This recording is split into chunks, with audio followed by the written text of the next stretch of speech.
नमस्कार दोस्तों, आज की इस वीडियो में हम बहुत ही महत्वपूर्ण मुद्दे पर बात करेंगे जो प्रत्येक व्यक्ति को जान लेना चाहिए, जिसके नाम भी प्रॉपर्टी होती है। चाहे आप गांव में रहते हैं, चाहे आप शहर में रहते हैं, आपके नाम कोई ज़मीन है तो आज की वीडियो आपको देखनी होगी। मैं आपको बता दूं, कई बार हमारे नाम जो प्रॉपर्टी होती है और हमारे जो परिवार के अन्य सदस्य होते हैं उनके भी नाम होती है, भाई होता है, चाचा ताऊ होते हैं, उन सभी के नाम प्रॉपर्टी होती है। जो ज़मीन है उनमें सभी सह खातेदार होते हैं और हम चाहते हैं अपना हिस्सा उनसे अलग कराना। हम चाहते हैं अपने हिस्से की भूमि को उनसे अलग कराना, क्योंकि वहाँ पर या तो जोतने बोने में कोई समस्या होती है या फिर बार बार ज़मीन को लेकर के विवाद होता है। चाहे आप किसी भी कारण से अपनी ज़मीन को उनसे अलग कराना चाहते हो, आप अपनी ज़मीन की तकसीम कराना चाहते हो, लेकिन कई बार ऐसा होता है। उदाहरण के लिए, यदि आप 5 भाई हैं और 4 चाहते हैं संपत्ति का बंटवारा कराना, लेकिन एक भाई अड़चन लगाता है, वो अपनी असहमति देता है, वो ये कहता है कि मुझे बंटवारा नहीं कराना है, मैं नहीं चाहता कि ज़मीन तकसीम हो।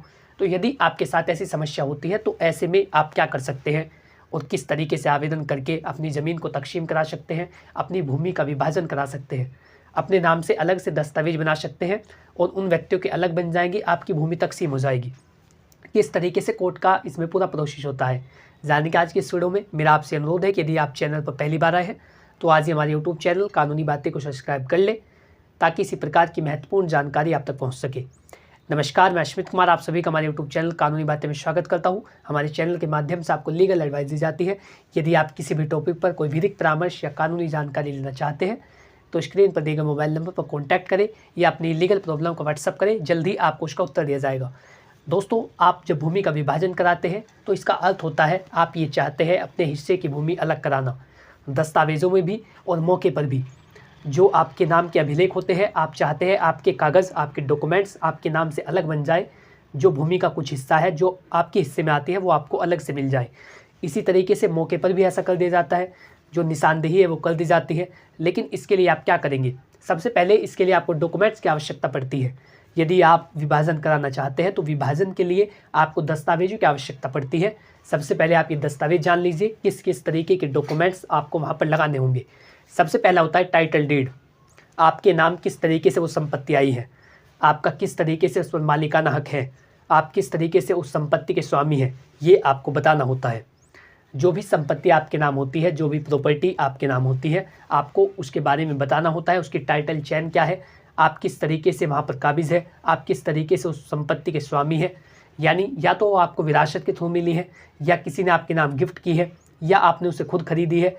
तो चाहे किसी भी तरीके की प्रॉपर्टी हो, यदि आप उसको तकसीम कराना चाहते हैं, उसको विभाजन कराना चाहते हैं, उसको विभाजित कराना चाहते हैं, तो ऐसे में आपको उसकी टाइटल चेन के बारे में बताना होता है। अपना हक उसमें दिखाना होता है कि आपका हक किस तरीके से उस संपत्ति में आता है जिसे आप विभाजित कराना चाहते हैं। दूसरी बात इसमें आपको बतानी होती है उसके लीगल हेयर सर्टिफिकेट। यदि संपत्ति आपके नाम विरासत में मिली है, वो संपत्ति आपके पूर्वजों के नाम थी, सबसे पहले परदादा, फिर दादा, फिर बेटा, फिर पोता, जो 4 जनरेशन से चली आ रही है, उसे कहते हैं पैतृक संपत्ति।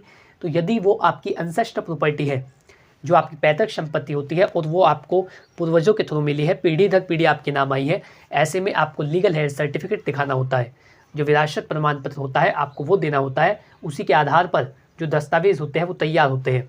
तीसरा आपको देना होता है पार्टीशन डीड। यदि आपके बीच कोई समझौता हुआ है, कोई पार्टीशन हुआ है जो आपने सब रजिस्ट्रार के यहाँ रजिस्टर्ड करा रखी है, यदि हो तो वो भी आपको देनी होती है, जिसमें दोनों जो पक्ष होते हैं, जो सहखातेदार होते हैं, उनकी सहमति होती है कि कौन सा हिस्सा किसको दिया जाएगा, आपके हिस्से में कितनी कितनी भूमि आती है। तो ये होता है पार्टीशन डीड। यदि आपने वो तैयार करवा रखी हो तो आपको वो भी देनी होती है। चौथा, आपको रेवेन्यू डॉक्यूमेंट्स देने होते हैं। जो राजस्व अभिलेख होते हैं, खतौनी है, फर्द है, खसरा है, हिस्सा है, ये सभी आपको वहाँ पर लगाने होते हैं। खतौनी में उसका अमल दरामद होता है, किस तरीके से, कौन से सन में, किसके द्वारा आपके नाम वो संपत्ति मिली है। तो ये जो सारी बातें होती है ये आपको बतानी होती है। ये चारों दस्तावेज आपको लगाने होते हैं। इसी के साथ अपने आधार कार्ड, और जो विपक्ष होता है, जो दोषी पार्टी होती है, उसके भी आपको आधार कार्ड लगाने होते हैं। इन सभी दस्तावेजों को इकट्ठा करने के बाद आपको बताना होता है विभाजन का मकसद, आप क्यों उसे विभाजित कराना चाहते हैं। और ये सब दस्तावेज तैयार कराने के बाद आपको आवेदन करना होता है अपनी भूमि को तकसीम कराने के लिए, जिसमें आप विभाजन का मकसद बताते हैं। आप क्यों चाहते हैं कि आपकी संपत्ति को विभाजित किया जाए। उसका कारण हो सकता है या तो आपको वहाँ पर जो खेती करने में वो समस्या आ रही है, दूसरे पक्ष से आपका विवाद होता है, बार बार आपका लड़ाई झगड़ा होता है। तो जो भी कारण होते हैं आपको वो बताने होते हैं। यानी विभाजित कराने का क्या कारण है, इसका स्पेसिफिक रीज़न क्या है, आपको ये वहाँ पर बताना होता है। जब सारे दस्तावेज तैयार हो जाते हैं, आप अपना वाद पत्र तैयार कर लेते हैं, तो ऐसे में तहसीलदार साहब के यहाँ आपको अपना आवेदन करना होता है। तहसीलदार साहब से आप ये गुहार करते हैं, आप उनसे प्रार्थना करते हैं कि मेरे सारे दस्तावेज ये है और हम चारों भाई सहमत हैं, लेकिन एक की असहमति है, या यदि उसकी असहमति ना भी हो, अभी हम इसकी बात नहीं कर रहे हैं, तो यदि आप उसे तक़सीम कराना चाहते हैं, विभाजित कराना चाहते हैं, ये सारे दस्तावेज आपको तैयार कराने के बाद वो डॉक्यूमेंट्स तहसीलदार साहब के कार्यालय में जमा करने होते हैं। उनकी कोर्ट ये तय करती है कि किसका हिस्सा कितना है। उसके बाद आपके जो डॉक्यूमेंट्स हैं उनका वेरिफिकेशन किया जाता है। जब आप डॉक्यूमेंट्स को जमा कर देते हैं, इसके बाद दस्तावेज़ों का जो परीक्षण है वो किया जाता है, डॉक्यूमेंट वेरिफिकेशन किया जाता है कि आपके द्वारा प्रस्तुत किए गए सभी दस्तावेज सही है, किसी तरीके से भी जाली नहीं बनाए गए हैं। ये सारी बातें वहाँ से देख लेने के बाद अब देखिए यहाँ पर बात आती है, आप 4 भाई ये चाहते हैं कि वो संपत्ति उसका विभाजन हो जाए और एक भाई आपका चाहता है कि वो संपत्ति विभाजित ना हो। ऐसी कंडीशन के अंदर आप उसे विपक्ष बनाते हैं। जो ये नहीं चाहता, जो अपनी असहमति व्यक्त करता है, आप उसे उसमें विपक्षी पार्टी बनाते हैं। आप उसमें लिखते हैं कि ये व्यक्ति ये नहीं चाहता, जबकि हम लोग ये चाहते हैं कि हमारी संपत्ति का विभाजन हो। तो इसके बाद जब आप अपने आवेदन को जमा कर देते हैं, इसके बाद तहसीलदार साहब के द्वारा 30 दिनों का इश्तहार जारी किया जाता है। वो ये कहते हैं कि यदि किसी को इस ज़मीन के विभाजित होने में आपत्ति है तो वो बता सकता है। 30 दिनों का नोटिस जारी किया जाता है। और जो दूसरा पक्ष है, जो आपका भाई है जिसे उसमें असहमति है, या आपका चाचा है, ताऊ है, कोई भी व्यक्ति जो उस संपत्ति के बंटवारे में अड़चन लगा रहा है, ऐसी कंडीशन के अंदर उसे 30 दिन का नोटिस जारी किया जाता है और उसे कहा जाता है कि वो अपना जवाब दाखिल करे। तो यदि वो उससे असहमत है, आवेदन पत्र जो आपने दिया है उस पर वो अपनी आपत्ति प्रस्तुत करता है, जिसे आपने विपक्षी बनाया है, जो कि असहमत होता है, तो उससे उसका जवाब मांगा जाता है। अब देखिए असहमति की स्थिति में इसका पूरा प्रोसेस क्या होता है। तो जो रेवेन्यू कोर्ट होता है, जो तहसीलदार साहब की कोर्ट होती है, वो क्या करती है, दूसरी पार्टी का जवाब लेती है। जो दूसरा पक्ष है वो इस बारे में क्या कहना चाहता है, वो क्यों नहीं चाहता कि संपत्ति का विभाजन हो, वो अपना जवाब लिखित रूप में भेजता है। और यदि तहसीलदार साहब को लगता है कि इसका जवाब सही है, प्रारंभ में तो ये प्रयास किया जाता है कि उनके बीच सहमति बन जाए। सहमति बनाने का प्रयास किया जाता है। वो कहते हैं कि तुम इसे क्यों नहीं चाहते, इसमें सभी की भलाई है, क्योंकि ये विवाद खत्म होगा, आपके बीच संपत्ति को लेकर के लड़ाई झगड़ा नहीं होगा, आप अपने खेत को अलग अलग जोत सकेंगे। ये सारी बातें सहमति बनाने के लिए कही जाती है। लेकिन जो दूसरा पक्ष है वो इन सब बातों को सुनने के बाद भी राजी नहीं होता। वो नहीं कहता कि मुझे इस भूमि की तक़सीम करानी है। इसके बाद तहसीलदार साहब उसे सिविल सूट दायर करने के लिए कहते हैं।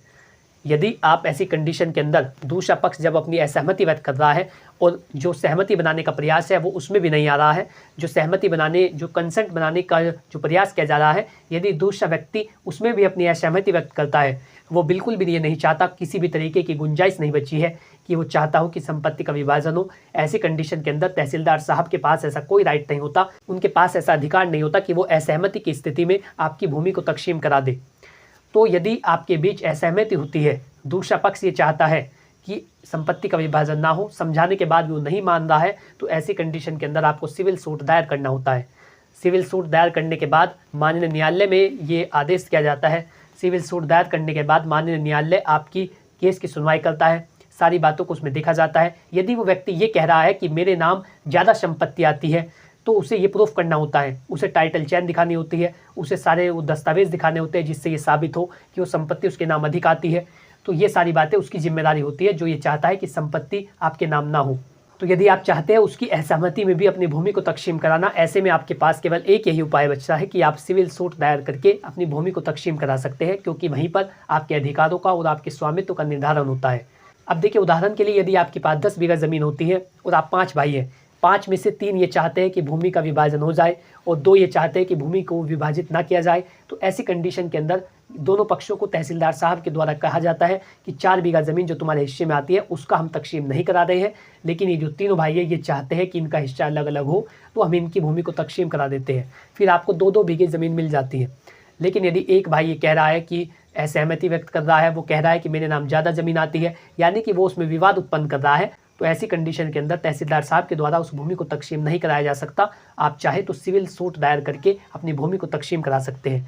तो ये इसका पूरा प्रोसेस होता है। यदि कोई व्यक्ति असहमत है तो उस भूमि को किस तरीके से विभाजित कराया जा सकता है, इस तरीके से आप अपने मामले में उचित कानूनी कार्रवाई करा सकते हैं और अपनी भूमि को तक़सीम करा सकते हैं। यदि आपका इससे रिलेटेड कोई सवाल हो तो आप बिना संकोच के कमेंट बॉक्स में पूछ सकते हैं। इसके साथ ही यदि आप अपने मामले पर कोई विधिक परामर्श या जनरल गाइडेंस लेना चाहते हैं तो स्क्रीन पर दिए गए मोबाइल नंबर पर व्हाट्सअप कर सकते हैं, जल्दी आपको उसका भी उत्तर दिया जाएगा। Thanks for watching this video. अपना कीमती समय देने के लिए धन्यवाद।